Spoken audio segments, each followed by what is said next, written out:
Hi, good morning. நம்ம எல்லாருமே இன்னையிலேருந்து ஒரு விஷயத்தை கற்றுக்க போகிறோம்.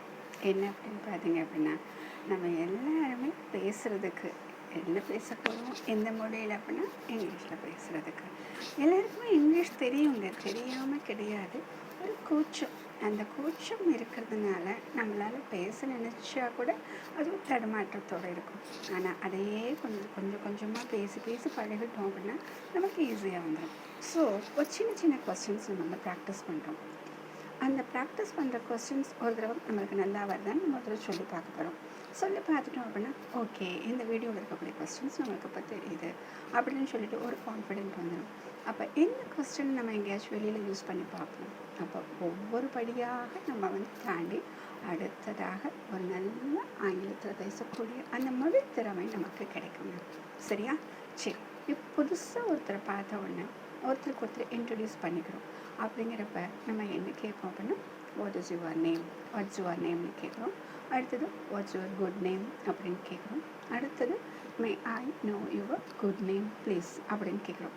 இது எல்லாருக்குமே தெரிஞ்ச ஒரு விஷயம். ஏன் அப்படின்னா நேம் கேட்குறது அப்படிங்கிறது எல்லாருக்குமே அடிக்கடி கேள்விப்பட்டதாக இருக்கும். அப்போ அது சரின்னு சொல்லிடுறோம். மை நேம்னு சொல்கிறோம், ஐ ஆம் அப்படின்னு சொல்கிறோம். சரியா? அடுத்ததாக நீங்கள் என்ன பண்ணுறீங்க அப்படின்னு ஒரு கேள்வி. அப்போ இந்த என்ன பண்ணுறீங்க அப்படின்னு கேட்கக்கூடிய கேள்வி நிறைய பேர்கிட்ட வேறுகிட்ட இருப்பாங்க இல்லையா? ஒருத்தர் படிக்கிறவங்களா இருக்கலாம், வேலை பார்க்குறவங்களா இருக்கலாம், ரிட்டையர்டாக பண்ணவங்க இருக்கலாம், அடுத்தது சொந்தமாக பிஸ்னஸ் பண்ணுறவங்க இருக்கலாம், இல்லை வேலை தேடிட்டு இருக்கவங்களா இருக்கலாம். அப்போ ஒவ்வொருத்தவங்களும் ஒவ்வொரு விதமாக ஆன்சர் பண்ணுவாங்க இல்லையா? அப்போ அவங்களுக்கு கேட்கக்கூடிய கேள்விகள் எப்படி இருக்கும்? இப்போ பொதுவாக நம்ம என்ன பண்ணுறோம் அப்படின்னா வாட் டு யூ டூ அப்படின்னு நம்ம கேட்குறது. என்ன பண்ணுறீங்க நீங்கள் அப்படின்னு. இல்லையா வாட் ஆர் யூ டூயிங் அப்படின்னு நம்ம கேட்குறோம். இதில் ஒரு வார்த்தை என்ன சேர்த்துப்போம் அப்படின்னா இப்போ என்ன பண்ணுறீங்க அப்படின்னா நவ் அப்படின்னு சேர்ப்போம். What are you doing now அப்படின்னு நம்ம சேர்க்குறோம். இந்த மூணு நம்மளுக்கு தெரிஞ்ச விஷயம்தான். இதில் ஒரு சில மாறுதல்கள் எப்படி கேட்டால் இது இன்னும் வேறு மாதிரி கேட்பாங்க அப்படின்னு நம்ம தெரிஞ்சுக்கலாம் இல்லையா? அப்போ இதில் எக்ஸ்ட்ரா என்ன கேட்பாங்க அப்படின்னா, இப்போ நம்ம பேசிகிட்டே இருக்கோம். ஸோ பேசிகிட்டே இருந்துட்டு ஸோ அப்படின்னு ஆரம்பிச்சுட்டு what you do for living அப்படின்னு கேட்பாங்க. என்ன பண்ணிகிட்ருக்கீங்க இப்போ அப்படின்னு கேட்பாங்க. அப்போ இந்த இதுக்கு இன்னொன்று எப்படி கேட்கலாம் அப்படின்னா what you do for work, வேலைக்கு என்ன பண்ணிகிட்ருக்கீங்க அப்படின்னு கேட்பாங்க. சரியா? ஸோ இந்த 2 கொஸ்டின்.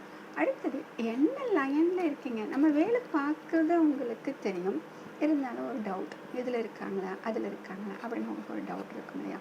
அப்போ என்ன கொஸ்டின் கேட்பாங்க அப்படின்னா what line of work are you in. அப்போ என்ன கொஸ்டின் கேட்குறாங்க? What line of work are you in அப்படின்னு கேட்குறாங்க. அப்போ அடுத்தது எங்கே வேலை பார்க்குறீங்க அப்படின்னா தெரிஞ்சு போயிடும் இல்லையா என்ன வேலை பார்க்குறாங்க அப்படின்னா. அப்போ வேர் டூ யூ ஒர்க்னு கேட்கலாம், இல்லைன்னா வேர் ஆர் யூ ஒர்க்கிங் நவ்னு கேட்கலாம். சரிங்க, இப்போ இதுக்கு எல்லாமே நம்ம ஆன்சர் பண்ணணும். இப்போ நான் ஒரு ஸ்டூடெண்ட், அப்போ இதுக்கு ரொம்ப சிம்பிளுங்க. ஐ ஆம் அ ஸ்டூடெண்ட் அப்படின்னு சொல்லிடலாம். இப்போ நான் ஒரு ப்ரொஃபஸர், ஐ ஆம் அ ப்ரொஃபஸர். ஸோ இதெல்லாம் நம்ம ஈஸியாக சொல்லிடணும். அடுத்தது நான் இங்கே வேலை பார்த்துட்ருக்கேன், பேங்க்கில் வேலை பார்க்குறேன், காலேஜில் வேலை பார்க்குறேன் அப்படின்னா ஐ ஆம் ஒர்க்கிங் இன் அ பேங்க் அப்படின்னு சொல்லலாம், இல்லை இன் அ காலேஜ் அப்படின்னு சொல்ல போகிறோம். அடுத்ததாக இப்போ நான் வேலை தேடிக்கிட்டு இருக்கேன் அப்படின்னு நான் சொல்லணும் இல்லையா? ஐ ஆம் அன்எம்ப்ளாய்டு அட் த மூமெண்ட் அப்படின்னு நம்ம சொல்லப்போம். இப்போ நான் இன்னும் வேலை தேடிட்டுருக்கேன் அப்படின்னு சொல்லணும். அடுத்தது நான் சொந்த பிஸ்னஸ் செஞ்சுக்கிட்டு இருக்கேன் அப்படிங்கிறப்ப இதில் ஒரு வார்த்தை நம்ம என்ன சேர்க்க போகிறோம் அப்படின்னா ரன் அப்படின்னு ஒரு வார்த்தை. ஐ ரன் மை ஓன் பிஸ்னஸ். இதில் போய் ஐ ஆம் டூயிங் மை ஓன் பிஸ்னஸ்ன்னு சொல்லக்கூடாது. ஏன் அப்படின்னா இதுக்கு முழு பொறுப்பு நான் எடுத்து செய்கிறேன், இதனுடைய ஓனர் நான் தான் அப்படின்னு சொல்லும் பொழுது ஐ ரன் மை ஓன் பிஸ்னஸ். இங்கே போய் ஐ ஆம் டூயிங் மை ஓன் பிஸ்னஸ்ன்னு சொல்லக்கூடாது. சொன்னால் அதுக்கு இந்த சென்டென்ஸ்க்கு பொருந்தாது. ஓகேயா? அப்போ இங்கே இந்த இடத்துல ரன் சொல்லிடுறோம். அடுத்தது இப்போ நம்ம ரிட்டையர் ஆகிட்டோம். முதல்ல நம்ம என்ன பண்ணிகிட்ருக்கோம் அப்படின்னு என்ன பண்ணிகிட்ருந்தோன்னு சொல்லணும். இப்போ ஐ ஆம் ரிட்டையர்ட் நவ் அப்படின்னு சொல்லியாச்சு. அடுத்தது இதில் என்ன வார்த்தை யூஸ் பண்ணுவோம் அப்படின்னா யூஸ்டு டு அப்படின்னு ஒரு வார்த்தை. இந்த யூஸ்டு டு அப்படின்னு ஒரு வார்த்தை எதுக்கு அப்படின்னா ஒரு காலத்தில் இதை நான் செஞ்சுட்டு இருந்தேன் அப்படின்னு சொல்கிறதுக்காக, இப்போ அது செய்யலை அப்படின்னு சொல்கிறதுக்காக.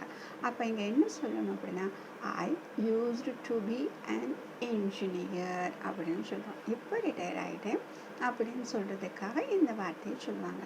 அப்போ இந்த வார்த்தைகளை உபயோகிக்கும் பொழுது இப்படி சொல்ல வேண்டும் அப்படின்னு நம்ம தெரிஞ்சிச்சு அப்படின்னா சங்கடமே இல்லாமல் அழகாக போல்டாக பேசுவாங்க. அப்போ அந்த சந்தேகம் இருக்கிறதுனால தான் நம்மளுக்கு கொஞ்சம் தயக்கம், நம்ம பேசுகிறது தப்பாக போயிடுமோ அப்படின்னு சொல்லிட்டு. ஆக இது எல்லாமே பொலைட்டாக கேட்கக்கூடிய கொஸ்டின். எப்போ அப்படின்னா யாருன்னு தெரியாத இடத்துல ஒருத்தவங்க நம்மளை பார்த்து புதுசாக கேட்குறாங்க, இல்லை ரொம்ப நாள் கழித்து பார்த்துருக்காங்க, அப்போ அவங்க கேட்குறாங்க அப்படின்னு சொல்லும் பொழுது இது போல் ஒரு கொஸ்டின்ஸ் வந்து கேட்குறாங்க. ஸோ இது எதுக்காக, நம்ம என்ன ஜாபு என்ன ப்ரொஃபஷனில் இருக்கும் அப்படின்னு தெரிஞ்சுக்கிறதுக்காக கேட்கக்கூடிய கொஸ்டின். ஸோ இன்றைக்கி நம்ம பார்த்தது எதை பற்றி அப்படின்னா, what do you do. Okay, thank you.